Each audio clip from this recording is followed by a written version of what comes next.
నమస్తే. Welcome to our channel. నేను సౌజన్య. పవన్ కళ్యాణ్ గారు అనౌన్స్ చేసినటువంటి నియోజకవర్గాలకు సంబంధించి అంటే అభ్యర్థుల విషయాల్లో మనం చూసుకున్నట్లయితే దాని మీద చాలా రూమర్‌లు వస్తూ ఉన్నాయి. సో వాటిలో వాస్తవం ఎంతవరకు ఉంది? అంటే అక్కడ చంద్రబాబు నాయుడు గారు అనౌన్స్ చేశారు అని చెప్పేసని పవన్ కళ్యాణ్ గారు పోటాపోటీగా చేయడం జరిగింది. అసలేంటి? ఈ అంశానికి సంబంధించి మనతో మాట్లాడడానికి, వారి విశ్లేషణను మనతో పంచుకోవడానికి ఈరోజు మనతో పాటు ఉన్నారు సీనియర్ పొలిటికల్ అనలిస్ట్ కేపీ రావు గారు ఉన్నారు. వారితో మాట్లాడదాం. నమస్తే అండి. నమస్తే. నమస్తే. యాహ్! అంటే ఇంతకు ముందు జరిగినటువంటి కదిలిరా కదిలిరా అనేటువంటి కార్యక్రమంలో చంద్రబాబు నాయుడు గారు కొన్ని 2 నియోజకవర్గాలకు సంబంధించి ఆయన అభ్యర్థుల్ని అనౌన్స్ చేయడం జరిగింది. సో దానికి పోటీగానే పవన్ కళ్యాణ్ గారు కూడా జనవరి 26 ఒక కార్యక్రమాన్ని పెట్టి అక్కడ కూడా ఆయన 2 నియోజకవర్గాలని అభ్యర్థుల్ని అనౌన్స్ చేశారు. సో అక్కడ చంద్రబాబు నాయుడు గారు ఈ పొత్తుకు సంబంధించిన ధర్మం ఏదైతే ఉందో అది పాటించట్లేదు అనేటువంటి కొన్ని కామెంట్స్ చేశారు పవన్ కళ్యాణ్ గారు. సో అసలు ఈ అంశాన్ని అంటే పవన్ కళ్యాణ్ గారు చేసినటువంటి వ్యాఖ్యలు ఏవైతే ఉన్నాయో చంద్రబాబు నాయుడు గారు సరిగ్గా పట్టించుకోవట్లేదు, పొత్తు ధర్మాన్ని పాటించట్లేదు అనేటువంటి దానికి సంబంధించి ఏ విధంగా చూడాలి అంటారు ఈ అంశాన్ని? 2 విషయాలు దీంట్లో క్లారిటీగా అర్థం చేసుకోవాలమ్మా. ఒకటి, వారిద్దరి మధ్యన ప్రాథమిక చర్చల్లో ఏదైనా కాన్స్టిట్యూన్సీ లిస్టులు ఒకళ్ళు అందిపుచ్చుకోవడంలో ఈ ఏదైతే చంద్రబాబు నాయుడు గారు డిక్లేర్ చేశారో ఆ 2 పేర్లు జనసేన పార్టీ ఇచ్చిన లిస్టులో లేకపోతే ఆయన అనౌన్స్ చేయటంలో తప్పు లేదు చంద్రబాబు నాయుడు గారు. అలాగే పవన్ కళ్యాణ్ గారు వారిచ్చిన లిస్టులో ఈ 2 పేర్లు ఉండి వాటి మీద టీడీపీ వాళ్ళకి అభ్యంతరం లేనప్పుడు, ఎందుకంటే ఆల్రెడీ రాజోలు ఇంతకుముందు జనసేన పార్టీ గెలిచిన సీటే కాబట్టి, సిట్టింగ్ సీటే కాబట్టి, రాజానగరం కూడా వాళ్ళు అడుగుతున్నారు కాబట్టి ఆ 2 సీట్లు ఇవ్వడానికి ఇష్టపడి ప్రాథమిక చర్చలో వాళ్ళ మధ్యన అంగీకారం ఉంటే అలా డిక్లేర్ చేసుకోవడంలో తప్పు లేదు. అది ఒక విధానం. 2, పొత్తు విధానాలు ఖరారు కాకుండా ఫైనల్ గా ఎవరైనా సీట్లు పోటీ చేస్తారో తెలియకుండా ఈ రకంగా ఎవరి కాళ్ళు అనౌన్స్ చేసుకోవటం మంచి పద్ధతి కాదు. అది చంద్రబాబు నాయుడు గారైనా పవన్ కళ్యాణ్ గారైనా ఇద్దరిది పొరపాటు. అంటే వారు ఎంత రాజకీయంగా ఎంత అనుభవం ఉన్నా ఎంత చేసినా కొన్ని సందర్భాల్లో అక్కడ ఉన్న సందర్భాన్ని బట్టి ఆవేశంలో మాట దాటచ్చు. కానీ దానివల్ల వచ్చే పరిణామాలు కూడా దృష్టిలో పెట్టుకుంటే ఇవాళ ఈ రకమైన చర్చ ఈ రాష్ట్రంలో వచ్చి ఉండేది కాదు. నేను ఎందుకు కాదంటున్నానంటే ఈ 2 పార్టీల మధ్యన ఎలియన్స్ ఉందని చెప్పుకున్న దగ్గర నుంచి ఇప్పటి వరకు ఎవరైనా సీట్లు పోటీ చేస్తారు, ఎవరికైనా సీట్లు రకరకాలుగా మధ్యలో వ్యక్తులు రకరకాలుగా మాట్లాడుతున్నారు. 60 సీట్లు కావాలని డిమాండ్ చేయండి, 2.5 సంవత్సరాలు ముఖ్యమంత్రి పదవి కావాలని డిమాండ్ చేయండి అని అనేక మంది అనేక రకంగా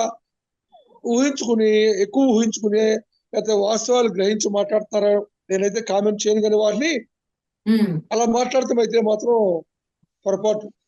అంటే కేపీ రావు గారు చంద్రబాబు నాయుడు గారు ఎంత సీనియర్ నాయకులో మనందరికీ తెలిసిందే. 14 సంవత్సరాలు ఆయన ముఖ్యమంత్రిగా కూడా వ్యవహరించారు. 40 సంవత్సరాలకు పైగా ఆయన రాజకీయ జీవితంలో ఉన్నారు. అలాంటి వ్యక్తి ఇలాంటి చిన్న పొరపాట్లు చేస్తారు అని భావించవచ్చు అంటారు.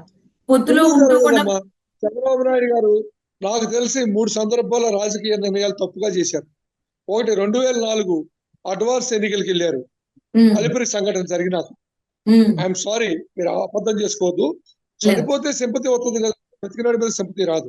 ఆ రోజు అలిపిరి ఘటనలో చంద్రబాబు నాయుడు గారి ఘటనను చూసి సింపతి అవుతుందని చెప్పేసి కొంతమంది రాజకీయ నిరుద్యోగులు ఎవరైతే చంద్రబాబు నాయుడు గారు అంటున్నారో వారు ఆయన మీద ఒత్తిడి తెచ్చి సింపతి అవుతుందని చెప్పేసి ముందు ఎన్నికలకు వెళ్ళారు 1 year అడ్వాన్స్ గా. వీళ్ళతో పాటు కేంద్ర ప్రభుత్వం వాజ్పేయి గారి గవర్నమెంట్ కూడా ముందుకు తీసుకెళ్లారు. అది చాలా తప్పిదం. ఎప్పుడైనా ఎమ్మెల్యే ఎంపీ ఎలక్షన్ 1 సంవత్సరం తర్వాత జరిగితే అప్పుడున్న పరిస్థితులు బట్టి తెలుగుదేశం పార్టీ గెలిచేదేమో. అలా అడ్వాన్స్ అక్కడ సెంట్రల్ గవర్నమెంట్ ఇక్కడ ఈ స్టేట్ గవర్నమెంట్ 2 కూడా ఓడిపోయింది 2004లో. అది తప్పే కదమ్మా. మరి అది పొరపాటేగా అడ్వాన్స్ ఎన్నికలకు వెళ్తాం. నా అభిప్రాయం అది. మరి మేధావులు ఒప్పుకోరో కానీ నా వ్యక్తిగత. అలాగే 2009 ఎన్నికల్లో జయప్రకాష్ నారాయణ గారు పార్టీ పెట్టి 32 సీట్లలో తెలుగుదేశం పార్టీ కన్నా ఓడిపోయిన ఓట్ల కన్నా కూడా జేపీ గారి పార్టీకి ఎక్కువ ఓట్లు వచ్చింది. ఆ రోజున జయప్రకాష్ పార్టీతోనే ఎలయన్స్ పెట్టుకోవాలి, లేదంటే చిరంజీవి గారి పార్టీ ప్రజారాజ్యం పార్టీ వల్ల కూడా నష్టం జరిగింది 2000 దాంట్లో 2004లో అక్కడ జరిగింది జయప్రకాష్ నారాయణ గారితో. 2019లో ఈయన 2009లో ఈయన ఎల్ఎల్సి పెట్టుకున్నాడు టిఆర్ఎస్ తో. అదే 2004లో పెట్టుకుంటే టిఆర్ఎస్ తో టీడీపీ గెలిచేది. అప్పుడు పెట్టుకోవాలా, 2009లో పెట్టుకున్నారు. బాగా ఫీలింగ్స్ వచ్చేసి ఆంధ్ర తెలంగాణ బాగా డెవలప్ అయిపోయి వివాదాలు జరుగుతున్న సందర్భంలో పెట్టుకున్నారు. దానివల్ల ఆంధ్రాలో ఎక్కువ సీట్లు పోగొట్టుకున్నారు. అప్పుడు రెండుకి చెడ్డారు ఎవడే. ఆ రెండు తప్పుడు నిర్ణయాలే నా లెక్క. 3, 2019 ఎన్నికల్లో స్పెషల్ స్టేటస్ స్పెషల్ ప్యాకేజ్ అని డిఫర్ అయ్యి బీజేపీ పార్టీతో కేంద్ర ప్రభుత్వం నుంచి బయటకు వచ్చి యాంటీ మోడీతో ఇండియా మొత్తం తిరిగారు. ఎవడు అడిగాడు స్పెషల్ స్ట్రాటజీ స్పెషల్ ప్యాకేజ్? ఎవరైనా అడిగారు? ఇప్పుడు ఈ 5 సంవత్సరాల్లో ఈ ఆంధ్ర ప్రజలు ఎవరైనా అడుగుతున్నారా? ఇవాళ ప్రజలకి స్పెషల్ ప్యాకేజ్ వస్తే ఏమవుద్ది, స్పెషల్ స్టాటస్ వస్తే ఏమవుద్ది అనేది అంత క్లారిటీ లేదు. దాని గురించి ఎవరికి అంత బాధ కనపడతలా. నాకేమి ఇస్తావు ఇప్పుడు, నాకేమి ఇస్తున్నారు ఇప్పుడు, నా ఇంటికి ఏమొస్తుంది, నేను తింటాకి ఏమి ఇస్తావు అనే ఆలోచనతో ఉన్నారు. ఎందుకంటే గతంలో రోడ్లు వేసామంటే ఏమడిగారు ప్రజలు? రోడ్లు వేస్తే కారులో వాళ్ళు తిరుగుతారు, నాకేంటి అనేటువంటి ఏదో సినిమాలో కోట శ్రీనివాస్ గారు కనుక నాకేంటని తప్పట్లు కొడతా అడుగుతూ ఉంటారు. అలాగే ప్రజలు కూడా నాకు డైరెక్ట్ గా ఏం బెనిఫిట్ జరుగుద్ది అనేటువంటి ఆశించేవాళ్ళే కానీ సొసైటీకి బెనిఫిట్ జరుగుద్ది, భవిష్యత్తులో మన పిల్లలకి భవిష్యత్తు బాగుంటుంది అనేటువంటి విజన్తో దురాలోచన చేసేటువంటి వ్యక్తులు మనస్తత్వాలు తగ్గిపోయినాయి.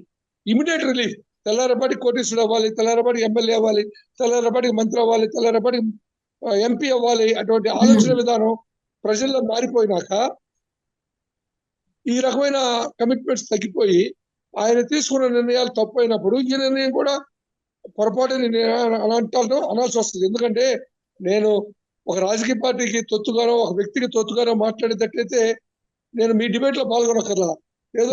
ఏదైతే టీవీలు పార్టీలకు అనుకూలంగా కూడా మాట్లాడే టీవీలు లేదా అనుకూలంగా మాట్లాడే నాయకులు డిబేట్ లో పాల్గొని ఒక పార్టీకి అనుకూలంగానో ఒక పార్టీకి అనుకూలంగానో వ్యతిరేకంగా మాట్లాడచ్చు. ఆ రకమైన మనస్తత్వం కాదు అది. తప్పు చంద్రబాబు నాయుడు గారు చేసినా, నేను చేసినా, మీరు చేసినా నిష్పక్షపాతంగా నిబద్ధత నిజాయితీతో చెబితే ప్రజలు అది అర్థం చేసుకుని అవును కదా అనేటువంటి ఆలోచన చేసుకుని మళ్ళీ అలాంటి పొరపాటు జరగకుండా ప్రభావితం కాకుండా చేసుకుంటారు.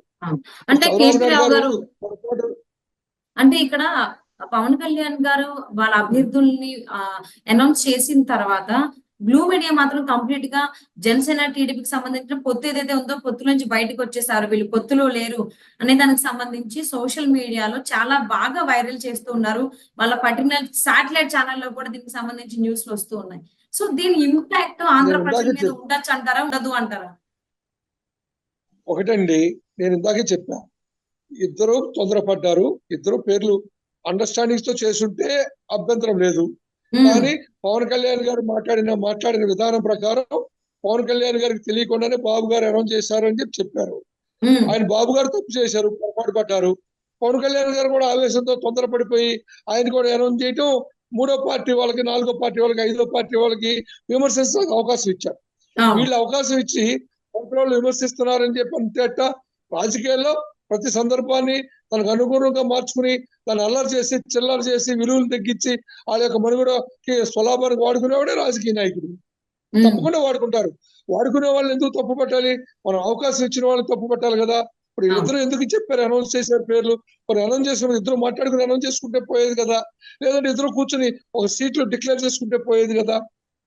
అలా లేకుండా ఆయన ఏ ఉద్దేశంతో అనౌన్స్ చేశారో ఈయన ఏ ఉద్దేశంతో అనౌన్స్ చేసినా వాళ్ళ యొక్క వ్యక్తిగత నాయకత్వంలో అనౌన్స్ చేసుకుంటే అది బహునాయకత్వం, అండర్స్టాండింగ్స్, రిలయన్స్ నాయకత్వానికి దెబ్బతినకుండా ఉండాలి అంటే ఇక ముందైనా కొంచెం ఆచితూచి మాట్లాడి ఇద్దరు సమన్వయంతో ముందుకెళ్తే గౌరవం. కానీ ఇలా అనౌన్స్ చేసుకుంటూ పోతే ఇది ఎలవలు పొలవలయ్యి ఇది ఏ పరిస్థితికి దారి చేస్తుందో. ఎందుకంటే అటుపక్కన నిప్పులు ఆజ్యం పోసేవాళ్ళు ఉంటారు, ఇటుపక్కన నిప్పులు ఆజ్యం పోసేవాళ్ళు ఉంటారు, మధ్యలో సందట్లో సడేమి అని చెప్పేసి అందరికీ ఆజ్యం పోసేవాళ్ళు ఉంటారు. అటువంటి పరిస్థితి వీళ్ళిద్దరూ ఇవ్వకుండా ఉంటే బాగుండేది.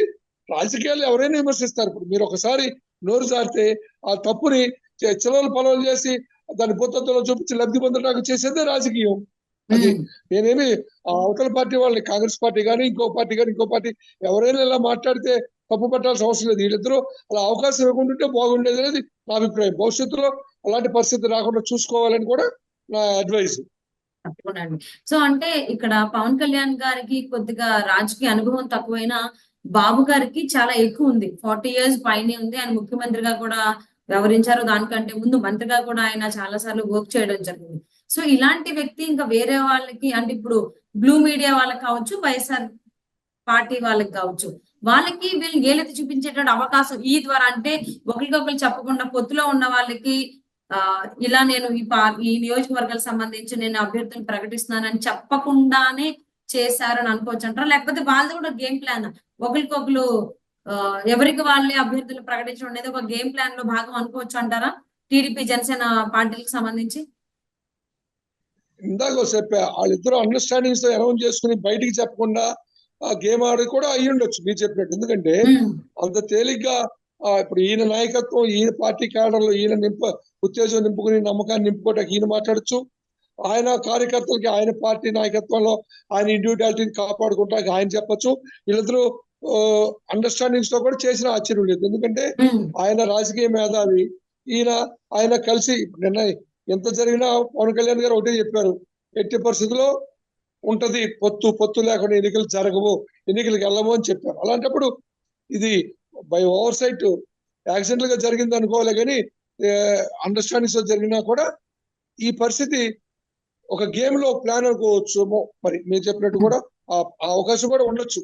ఎందుకంటే అవతల వాళ్ళని ఫూల్స్ చేయటానికి, ఇతర పార్టీ వాళ్ళని ఫూల్స్ చేయటానికి కూడా ఇదొక ఎత్తుకుపోయి చెస్ లో ఇదొక పావు ఎత్తుగడేమో ఉండొచ్చు.